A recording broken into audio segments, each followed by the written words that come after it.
Yeah, okay. Bring it in. Okay, does it zoom? Look, check out Sarah's freaky eye. Cut it out. Come on, show the camera your eye. It's for YouTube. Look, we were just sitting there an hour ago, chilling out, and one of Sarah's eyes turned a totally different color than the other. Come on, it's for YouTube. Sarah?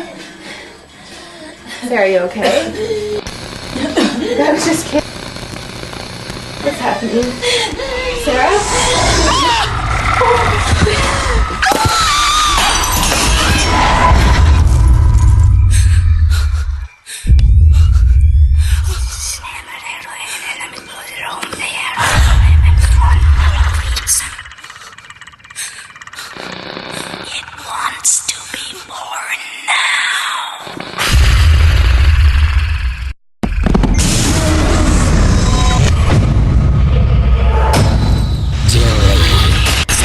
Wants to be born.